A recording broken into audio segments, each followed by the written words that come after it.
The state of the vote for the President of the United States as delivered to the President of the Senate is as follows. The whole number of the electors appointed to vote for President of the United States is 538. Within that whole number, the majority is 270. The votes for President of the United States are as follows. Donald J. Trump of the state of Florida has received 312 votes. Kamala D. Harris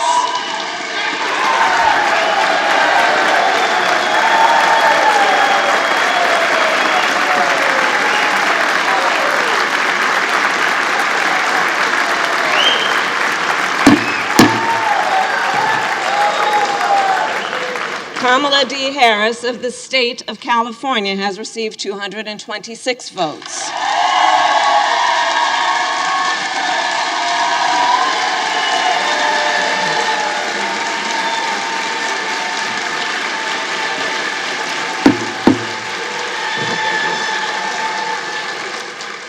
The whole number of electors appointed to vote for Vice President of the United States is 538.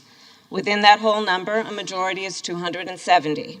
The votes for Vice President of the United States are as follows. J.D. Vance of the state of Ohio has received 312 votes.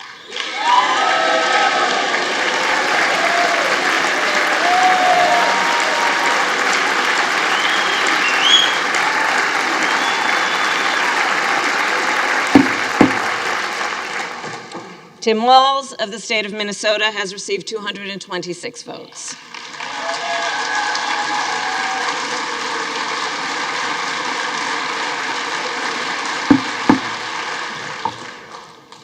This announcement of the state of the vote by the President of the Senate shall be deemed a sufficient declaration of the persons elected, President and Vice President of the United States, each for a term beginning on the 20th day of January 2025, and shall be entered together with the list of the votes on the journals of the House and the Senate.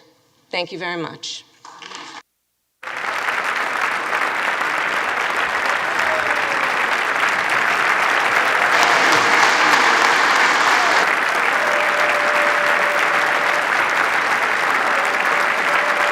Well, today was obviously a very important day, and it was about what should be the norm and what the American people should be able to take for granted, which is that one of the most important pillars of our democracy is that there will be a peaceful transfer of power. And today I did what I have done my entire career, which is take seriously the oath that I have taken many times to support and defend the Constitution of the United States, which included today performing my constitutional duties to ensure that the people of America, the voters of America, will have their votes counted, that those votes matter, and that they will determine then the outcome of an election. I do believe very strongly that America's democracy is only as strong as our willingness to fight for it. Every single person, their willingness to fight for and respect the importance of our democracy. Otherwise, it is very fragile, and it will not be able to withstand moments of crisis. And today, America's democracy stood. The votes for President of the United States are as follows. Donald J. Trump of the state of Florida has received 312 votes. Kamala D. Harris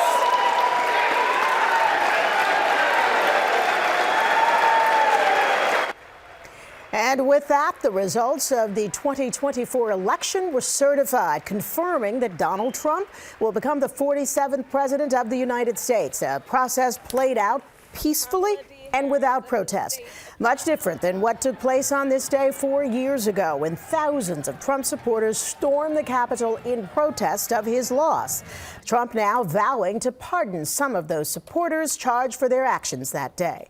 Eyewitness News reporter Darla Miles joins us now with more. Darla? Well, Sandra, today the contrast between that and January 6, 4 years ago could not be much starker. The transfer of power was swift, peaceful and quiet. President-elect Donald Trump even called today a great day in history, but this was opposed to 4 years ago when he egged on his disappointed supporters to march to the Capitol. The tellers on the part of the two houses will take their places at the clerk's desk. A joint session of Congress to certify the 2024 election results.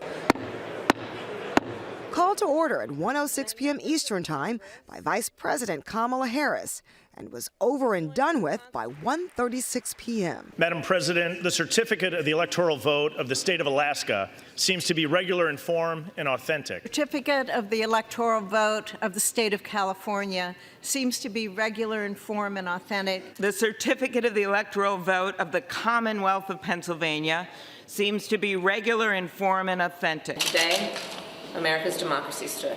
This sacred ceremonial procedure lasting precisely 30 minutes this Monday, January 6th, inside of an idyllic snow-capped U.S. Capitol.